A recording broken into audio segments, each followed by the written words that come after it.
mics are on now. They don't tell you that, so be careful.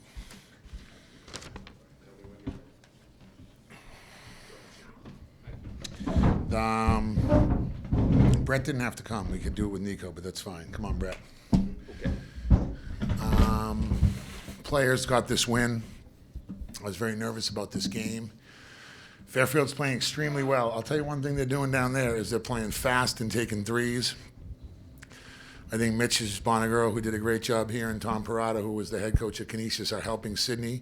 And they're playing MAC basketball, which is faster. We were lucky that they didn't hit some threes early in the second half.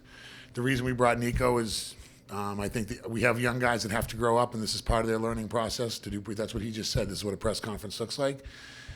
I think our young guys are going to have to be led, and Javion's doing an outstanding job in the huddles and everything, and I think Brett Bisping for the last 3 days was focused. I don't really speak to Brett about much off the court in terms of basketball, but I think he was very focused.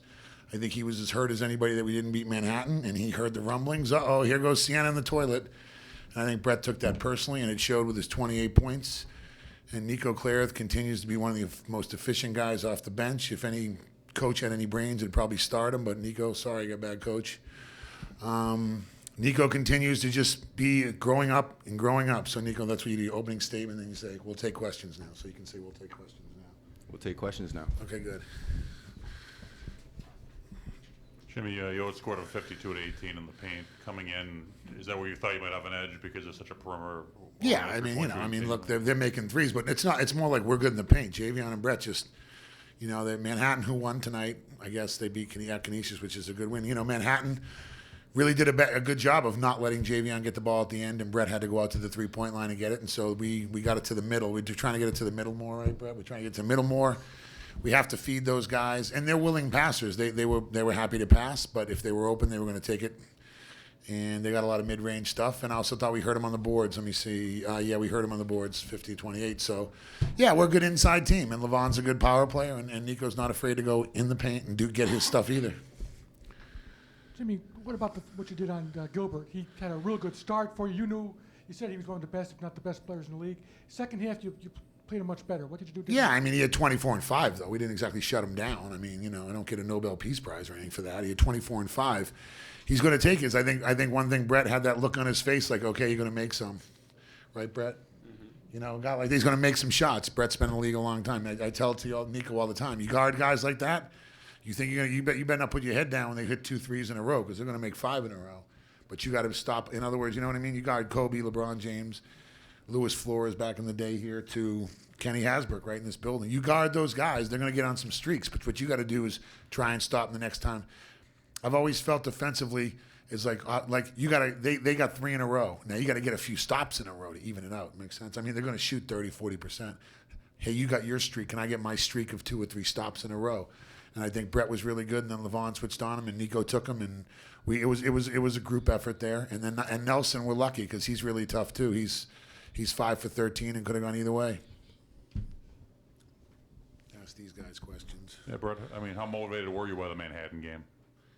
Yeah, we were all real upset about that game. Three overtime losses, always tough, and there were a lot of plays at the end that I felt personally that I was kind of responsible for, and I kind of took that to heart. That was a tough one. But as a team, we came out ready to play today. As he said, Javion was very vocal in the huddles, trying to get everybody going, and everybody just bought in to what Jimmy's been saying throughout the past couple days.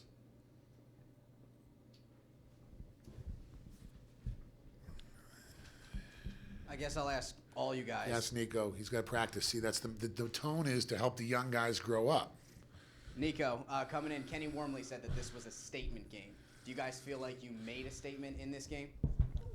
Yes, definitely. We protect home court no matter what. Before we came out in the huddle before the game, we said protect this house, and that's exactly what we did. And we just want to show that get an Under Armour bonus for that. Thank you. Yeah. Nico, this is both for you and Brett. Just talk about the importance of still being unbeaten at home now, 7-0. That's just something we expect to do. Protect this house. We care a lot about the Times Union Center and the community, the Siena community that supports us so well. So we're going to protect them as good as we can. One more for Brett.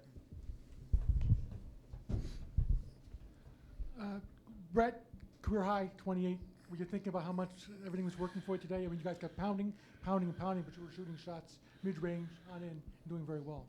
No, I mean, we're not concerned about personal accolades here. A lot of those shots, I mean, Nico gave me the ball. Nico's probably responsible for half of my points tonight. He gave me the ball in the middle half the time. You said that coming out of the timeouts, right? I heard you. I did. And, I mean, Javion got me going early with that dunk. I mean, he gave the ball up. And we just have a lot of selfless guys, and that starts to show throughout the season. You know, we all love each other, and we really don't care who gets the accolades. It's going to be someone different every night.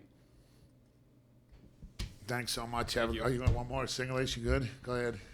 Never, ever, never done. Just one thing, you're always big on talking about Siena's tradition, Jimmy, and you had Edwin and Ronald in the stands tonight, and even Mitch on the opposing bench, who had a lot to do with their success. Man, I thank Mitch in the Saints Alive show, and I talked to him before. Mitch and I go way back. Mitch Boniger has a great tradition here. They did a lot of good things here as an assistant and as a head coach. He had some really big wins and stuff. I know it's kind of weird, but I think Mitch is really I don't speak for him, but he's really attached to the area. He still lives here, his wife and everything. So in other words, I just said welcome home, and you built this tradition right before the game. And Ubalis comes around practice, and Ronald's home. Odie got signed today, but I did ask Moore if he could sneak into Marquise's uniform, and he said, nah. He said, and you know what he said? Boy, I'd love to. I said, so would I. Thanks a lot.